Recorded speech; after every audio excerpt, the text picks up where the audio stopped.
Oh, gente, meu Deus do céu, essas duas palavras são problemáticas. É como fazer cirurgia com um martelo e uma colher. São termos tão brutos que não descrevem bem o que está acontecendo na igreja hoje.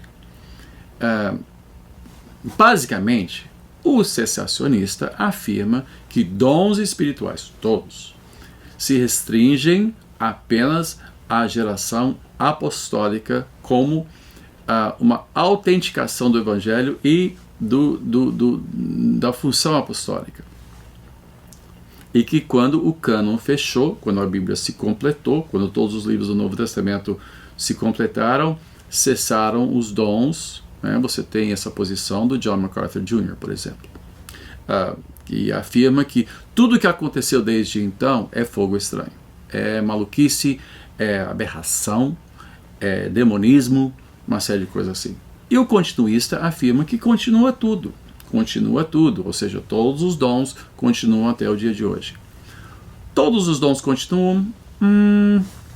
Eu creio que aquele que concede e concedeu dons, continua a conceder dons, com uma reserva muito séria, que é o de apóstolo. Recentemente, o reverendo Augusto Nicodemos escreveu um livro sobre o apostolado, que eu creio ser absolutamente certo em tudo que ele afirma. Eu creio que os apóstolos que não foram vindicados ou autenticados por dons, e sim pelo fato de terem sido testemunhas oculares e conviveram com Jesus no seu ministério, na sua morte e ressurreição. Quando Pedro ficou de pé e disse: gente, nós temos um problema. Judas Iscariotes cometeu suicídio. Temos que completar o número de quê? De apóstolos. E eles lançaram sorte, sentiram que era a orientação do Espírito Santo que Matias fosse escolhido para completar o número. O que qualificava alguém como apóstolo? O fato de ser testemunha ocular de Cristo.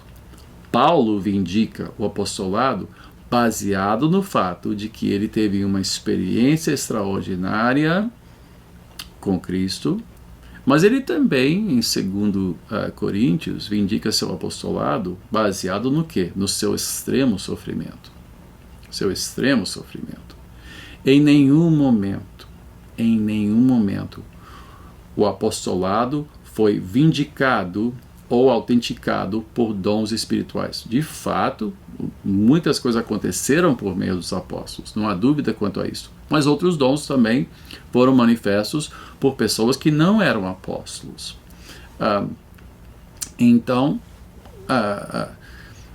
Agora, esses dons continuam? A história mostra que dons continuam, como também nas Escrituras não há uma indicação que deixariam de existir ou deixariam de ser manifestados. E quem vindica 1 Coríntios 13 como tendo línguas cessarão, mas também fala no mesmo versículo, conhecimento também cessará. Então, se você disser que línguas cessaram, então todo conhecimento também tinha que cessar. Você não pode ir fazendo assim um picadinho das Escrituras. Então, o continuista tem que reconhecer que certas coisas foram restritas à época dos apóstolos. O cessacionista tem que entender que certos dons continuam. Pessoas são curadas até o dia de hoje. Nós temos visto isso, e até em igrejas tradicionais você vê casos de pessoas que foram curadas milagrosamente. Então, se dons continuam, nós temos que entender que o Espírito Santo pode fazer o que ele bem entender. Isso depende dele e não de nós. O que nós temos visto ao longo da história é que não há um fluir constante dos dons em todas as épocas e em todas as partes do mundo. Não há. O importante de tudo isto não é o dom, e sim o Evangelho. O mais importante da igreja é de pregar o Evangelho e fazer discípulos das nações, ensinar a pessoas tudo que Jesus nos mandou fazer e como viver como cristãos neste mundo, como testemunhas e uma presença fiel do reino de Deus aqui neste mundo de trevas. Os dons não são a base da igreja. A base da igreja é a pregação de Cristo. Tanto que no dia de Pentecoste, quando houve essa explosão, essa manifestação fantástica do Espírito de Deus, línguas como de fogo, né? Desceram e falaram em outras línguas.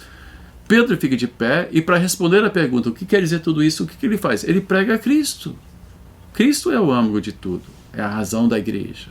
Então, essas categorias, cessacionista, continuista, temos que ter mais cuidado, né? Senão você acaba quebrando a louça. Não pode.